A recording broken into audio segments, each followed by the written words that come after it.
আজ গল্প পাঠের আসরে পাঠ করছি অতুল গুপ্তের লেখা গল্প নদীপথে। গৌহাটি থেকে রওনা হতে বেলা বাজলো 11টা। বেলা দুটোরও পর পর্যন্ত ডাইনে পাহাড়ের সার চলেছে নদীর প্রায় পাড় ঘেঁষে।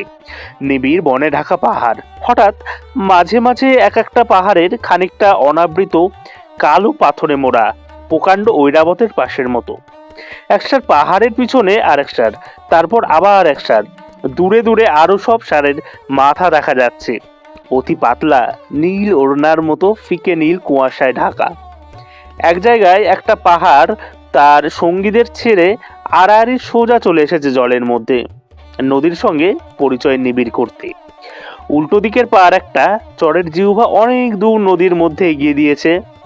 এই জায়গাটা স্টিমার পার হলো অতি ধীরে ও সাবধানে। বাদিকের পাহাড় সব দূরে দূরে, তৃণলেশীন উঁচু চর চলেছে মাইলের পর মাইল, ব্রহ্মপুত্রের তরঙ্গ লাঞ্ছনা পাশে আঁকা। অনুজ্জ্বল রৌদ্রে মনে হচ্ছে যেন চুনারি পাথরে তৈরি। আজও আকাশে মেঘ আছে, তবে রোদকে ঢাকতে পারেনি, শুধু নিষ্প্রভ করেছে।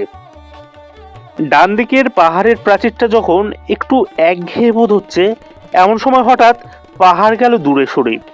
পূর্ব বাংলার শীতের নদীর পরিচিত রূপটি ফুটে উঠল। এখানে ওখানে ছড়ানো চরের শুভ্র বালু কেটে কালো নীল জলের ধারা, দিকচক্রবালে গাছের ঘন সবুজ রেখা। বেলা পড়ে আসছে।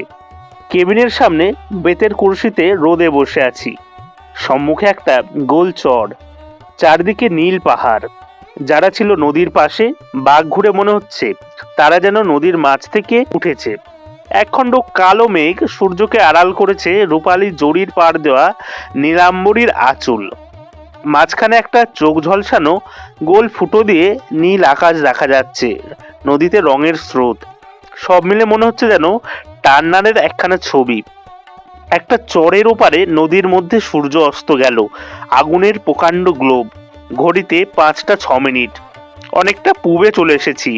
শুক্রবার দিন সূর্যাস্তের সময় ঘড়িতে ছিল 5টা 15 মিনিট। তবে আমার এ হাত ঘড়িকে বৈজ্ঞানিক পর্যবেক্ষণের ভিত্তি করা চলে না। ওর 3 দিনের গতিবিধির ফল অনেক সময় চমকপ্রদ। স্তব্ধ ব্রহ্মপুত্রের বুকের উপর সন্ধ্যা নেমে এলো। পূবে প্রতিপদের সোনালি চাঁদ, পশ্চিম আকাশে বৃহস্পতি জল জল করছে। নমস্কার।